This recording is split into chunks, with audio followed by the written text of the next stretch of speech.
Islamic History 625 to 627. Zayd and Zainab, Part 1.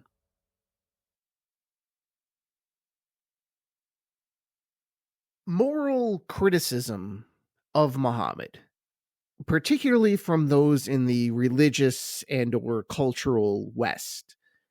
From those raised in the Judeo-Christian ethic and the moral standards that come with that, the universal moral standards that just arose from that cultural heritage. It's a very common thing. It's very common to criticize Muhammad from this perspective. Now, not just Muhammad's religious views and writings and cultural practices and what his followers did in his religion's name after his death, but very specific things from Muhammad's personal life that just seem a bit iffy or downright appalling when viewed from our time. The examples of this are many. For example, the marrying earlier of a very, very young child. We already did an episode on that. There would be the executions after the Battle of the Trench. The bending of treaties in his favor and the coercion of treaties created at the point of a sword. His power plays against those who may or may not have been legitimate threats or targets. Now, these are many, many common criticisms. But the thing is, these are outside criticisms. It's just a wholly different league of criticism. Criticisms from outside the Muslim community directed at Muhammad.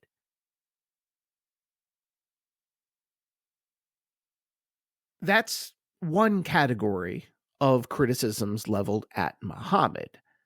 But rarely did Muhammad ever face internal criticisms, meaning that his community, the Muslims, they would actually question one of his actions. This hardly ever happened, where they would criticize something that he was doing, and not a strategy or an economic policy or complaining about who got what after which incident, but an actual moral criticism, a moral scandal. And that's what this episode's about. This episode is about that particular moral scandal within the community and how Muhammad, with an assist from divine revelation, of course, was able to reassure his community and create new rules regarding marriage at the same time. This is the story of Muhammad's eventual marriage to Zainab bint Jahsh, who just happened to be his son's wife. And this is a very famous story from Islamic history. The Quran actually directly addresses this story. And it's also where the term seal of the prophets comes from. Now, that's a term usually associated with the Islamic belief that Muhammad was the last prophet. But there is a much larger story that sets up the context in which that phrase was used. And it says much, much more than Muhammad is just the last prophet. It actually doesn't really say that at all, at least in isolation. Meaning the concept of Muhammad as the last prophet, does have plenty of Islamic backing, don't get me wrong, but the term itself, seal of the prophets, on its own, isn't really one of them. It's part of a commentary on this incident of Muhammad marrying his son's wife after, some would allege, he all but forced the two to divorce. Or in a more friendly reading, he married this woman who loved him after her year-long disaster of a marriage fell apart.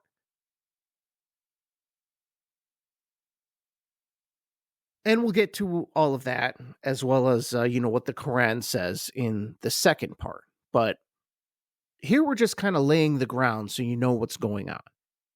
So this is a story about Muhammad's ever-expanding immediate family, and a story from within it. And I should stress again, it was a scandal within his own community. This was not an outsider's criticism of Christians coming and saying, Muhammad, you're only supposed to have one wife. Jesus' teachings on marriage were pretty simple.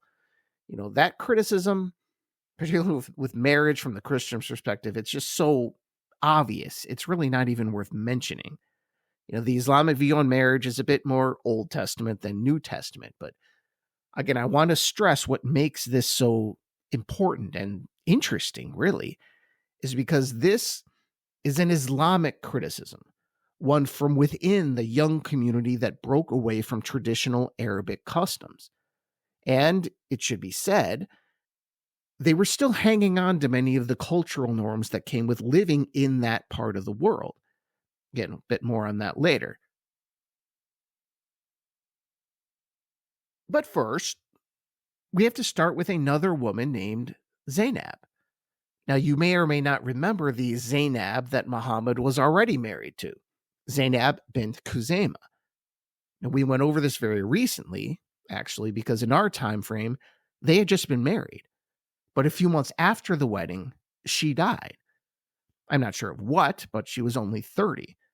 It's actually stunning how many young women seem to be dropping dead in this community, and not in childbirth either.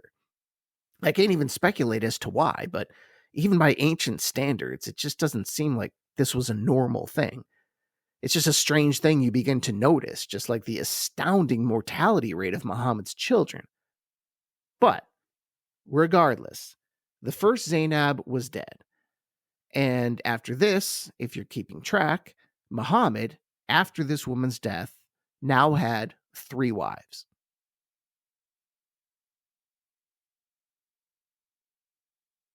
Now, in this period of time, between Uhud and the Battle of the Trench, it would be a very dynamic time, let's say, for Muhammad's family.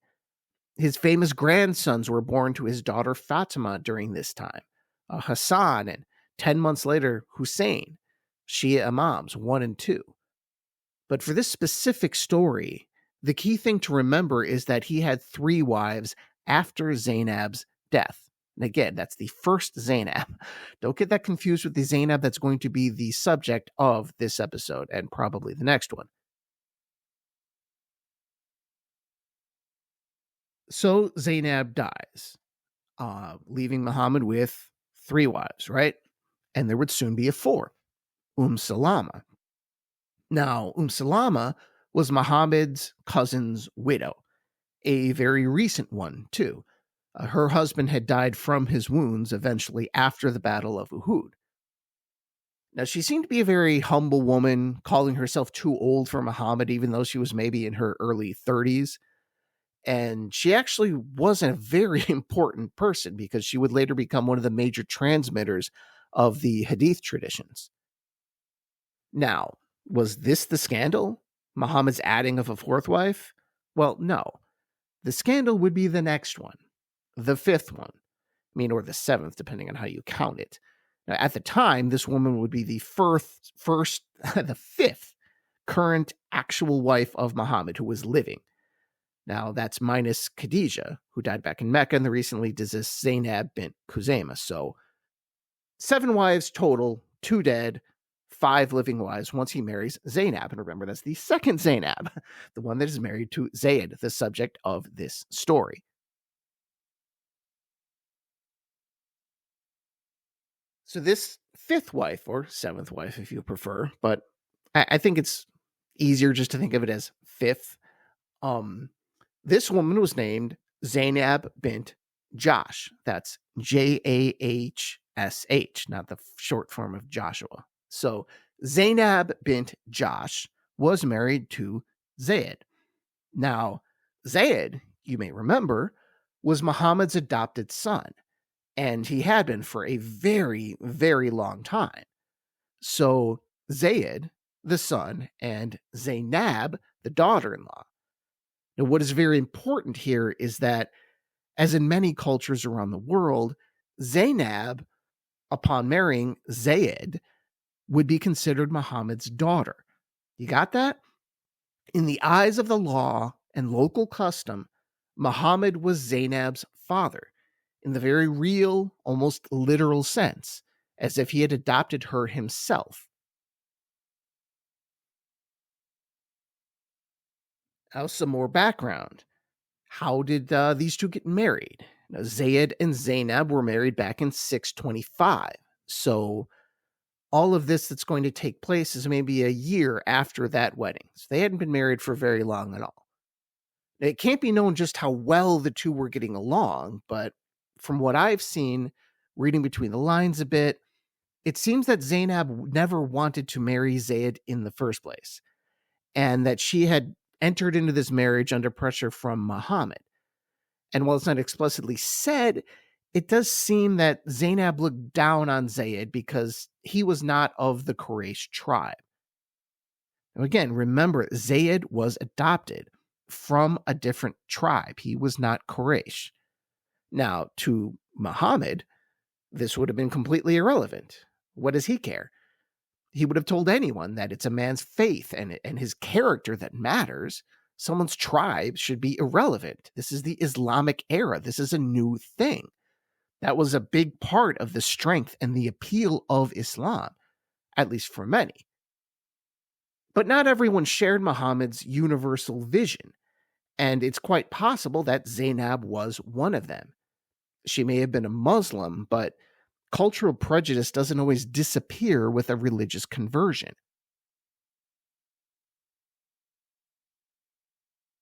And that's unfortunate for Zayd, because Zayd, he's such a likable character, and I really genuinely feel bad for him. I really do.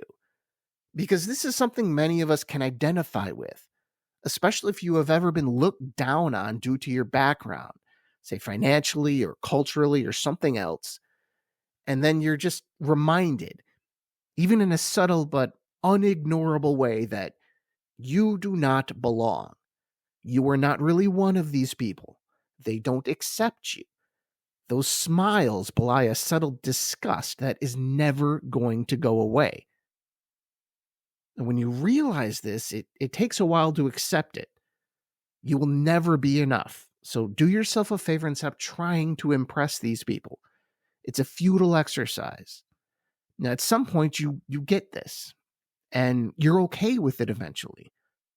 But that moment when this dynamic becomes a bit too obvious to ignore, it's still a horribly painful time, if not just because of the individual situation, but what it says about the world as it is, rather than the world as you would like it to be. And it gives a real gut punch of realism and a revelation about the often uglier realities of human nature. Those things that just don't go away, no matter how much we wish that they would.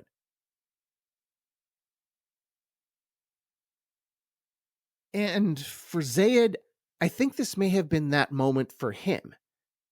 And I tend to look at this more through his perspective than anyone else, and probably for personal reasons. I see it from his perspective.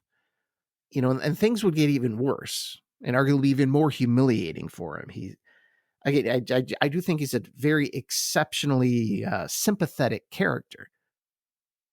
But history isn't usually going to be read that way. It's not going to be read through the eyes of Zayd. It's going to be read through the eyes of Muhammad. Because if we're talking history, Muhammad is the key player here.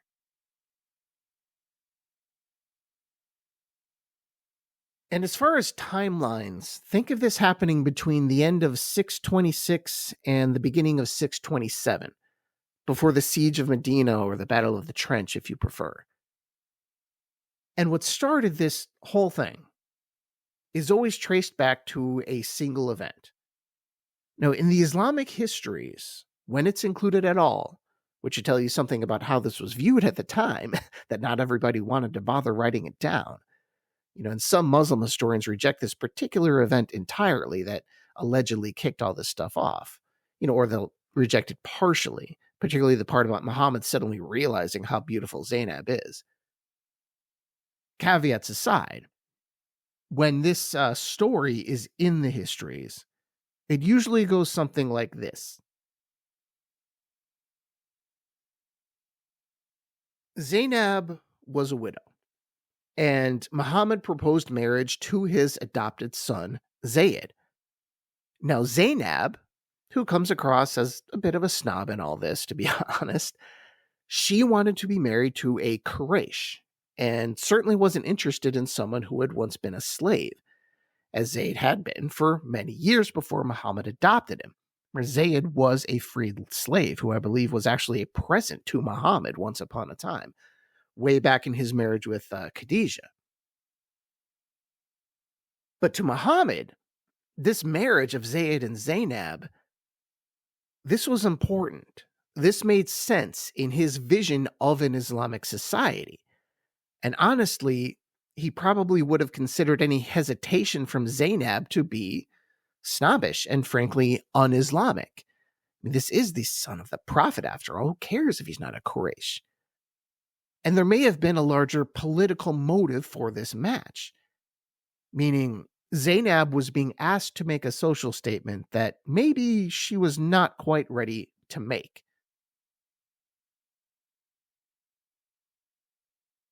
Regardless, we do know that Zainab agrees to marry Zayd. That happened. I mean, really, what else was she going to do?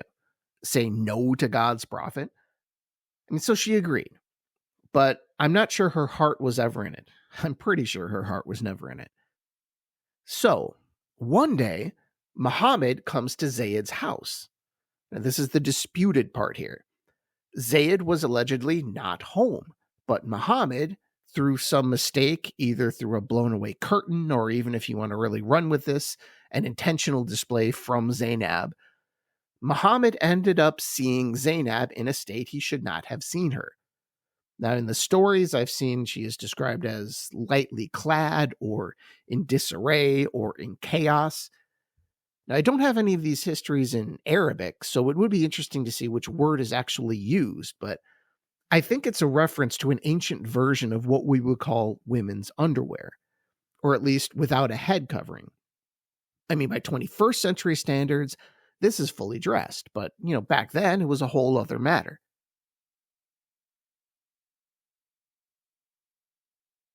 So Muhammad, when he sees Zainab in this state, he leaves. And as he leaves, he's said to be muttering something, maybe a prayer. And remember, this is all secondhand information. None of these sources are ever Muhammad himself. So Zainab tells Zayd what happened. And stunningly, the story goes, Zayd offers to divorce Zainab and let her marry Muhammad. And it seems like she may like that idea, but Muhammad refuses.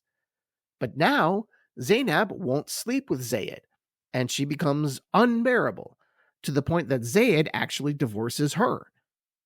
Now, incidentally, to those who criticize Islamic concepts of female modesty, this story just might be a fundamentalist Islamic exhibit 1 for why that may actually be a good idea, despite what modernity says.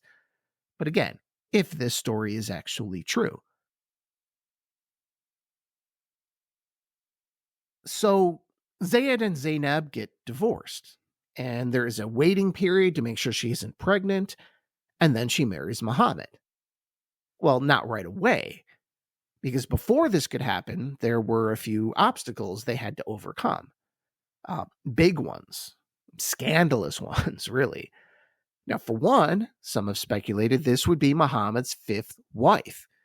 And depending on your opinion on the timing of the revelation of Surah 4, verse 3, 4 wives was the maximum allowed. So Muhammad gets to exceed that just because his son and his wife aren't getting along, and because Muhammad likes her. There's that. You can just hear the whispers in the community about this and wondering, really? And then there was an even larger issue, actually a much larger issue than just having one wife too many. Many in the community, and remember, this is from the Islamic community, this is not coming from outside. Many from inside the community consider this to be incest. Actually, at the time, the Quran itself considered this to be forbidden. There's a whole list of women you are not allowed to marry. It says, also forbidden to you for marriage are your mothers, your daughters, your sister, your paternal and maternal aunts, your brother's daughters, your sister's daughters, your foster mothers, your foster sisters, your mothers-in-law, your stepdaughters under your guardianship if you have not consummated marriage with their mothers, but if you have not, then you can marry them, nor the wives of your own sons, nor 2 sisters together at the same time, except what was done previously. Surely Allah is all forgiving and most merciful.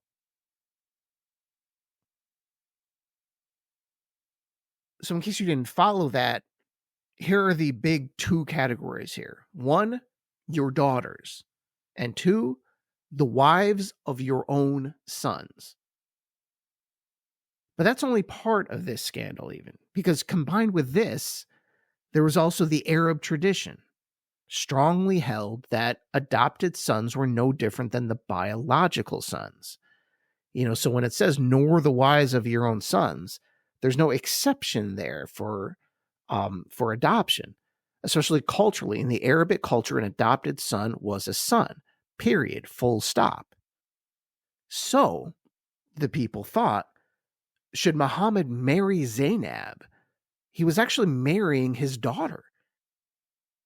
Now, this was going to be a very heavy lift, this marriage to Zainab, and it would be scandalous.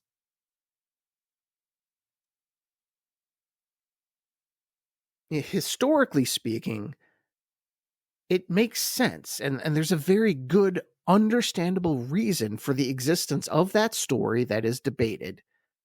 That story of Zainab's beauty and its effect on Muhammad, which sounds a lot like David and Bathsheba, by the way.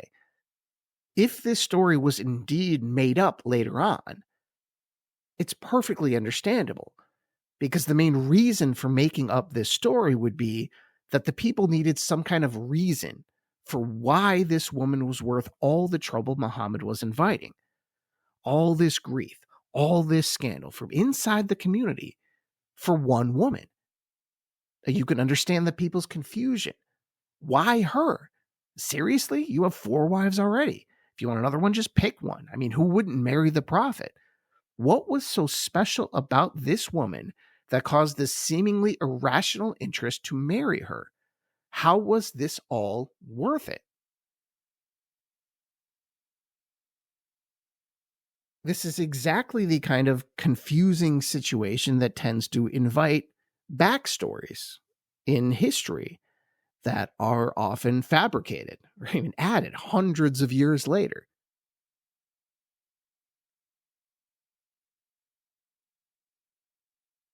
If those stories are made up about, Muhammad seeing Zayd, it's an understandable attempt to kind of square the circle for something that otherwise doesn't make sense. The scandal raised by this marriage just seems to be disproportionate to the amount of grief that it causes and the scandal that it causes. Why did it happen? People are going to want to know that. And the explanations for this will vary. And we'll get into that in the next episode, where Muhammad gets a justification from God. And just as importantly, if not more importantly, and historically, this is the start of Muhammad starting to become more elevated above his people, of having special rules. It had been leaning in that direction for years, but this is the time when his special place in the community is just really taken to a whole new level.